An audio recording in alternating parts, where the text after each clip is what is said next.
Loi sur Netilat Yadayim, halakha 6. Il est bon, pour l'ablution des mains le matin, d'insister pour qu'elle soit faite avec un récipient, un keli, avec de l'eau et avec un effort, comme celle d'avant le repas. Mais en cas de besoin, alors que l'on n'a pas ce qu'il faut et qu'on désire prier, on peut se laver les mains du contenu de n'importe quel objet et avec n'importe quelle eau, sans qu'il y ait cet effort dans l'acte de verser. Et l'on peut dire la bracha al netilat yadayim. Le Da'at, Yosef Da'at, le codificateur Sfarad, dit que selon certains codificateurs, si on n'a pas un objet adéquat et la quantité d'eau adéquate, on ne récitera pas la bracha.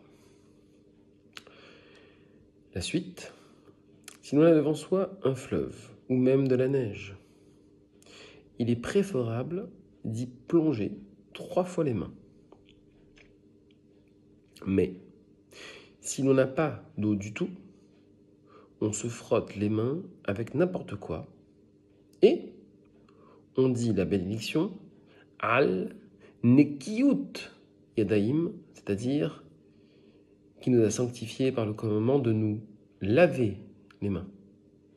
Alors que netilat yadaim, ça ne veut pas dire laver les mains, mais monter les mains. D'ailleurs, nous allons faire un petit aparté dessus à la fin, Bezrat Hashem, comme c'est ce soir la Iloula du Harizal, pour expliquer, selon le Sod, la signification de Netilat Yadayim. Et cela suffit pour la prière, d'avoir les mains propres.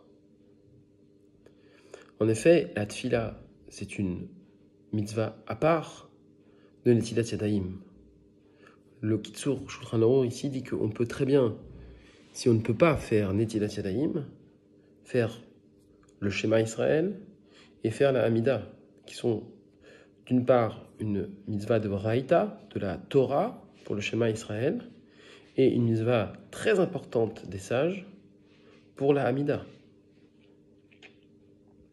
D'ailleurs, j'ai entendu une histoire un jour d'un Rav qui disait « Si vous vous réveillez qu'il est 9h et que le Shema, en ce moment c'est 9h05, il me semble, à Paris, eh bien, vous vous réveillez à 9h02, le Shabbat, vous avez bien dormi la veille avec la Dafina, et il s'est passé que vous vous réveillez juste avant l'heure du Shema. Vous n'avez même pas le temps de dire Netilat Yadayim. Si vous dites Netilat Yadayim, alors vous allez, Chas v'Shalom, perdre la mitzvah du Shema du matin, parce qu'on ne peut pas la faire après cette heure-là, après elle est perdue.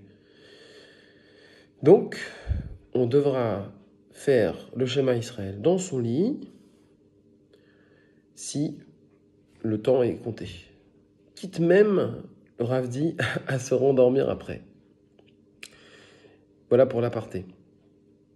Quand se présenteront par contre ensuite de l'eau et des récipients convenables, alors on se lavera les mains, encore une fois comme il faut, mais alors à ce moment-là, sans bracha.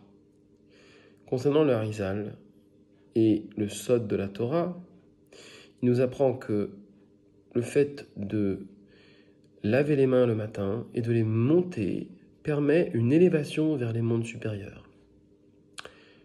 Pour ce faire, il faut rincer 3 fois chaque main pour enlever l'esprit d'impureté, comme indiqué dans le cours précédent.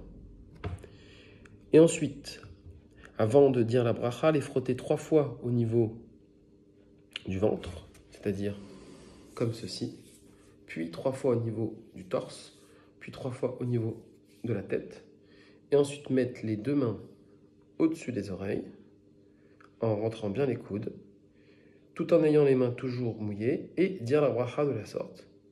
Et ensuite seulement s'essuyer les mains.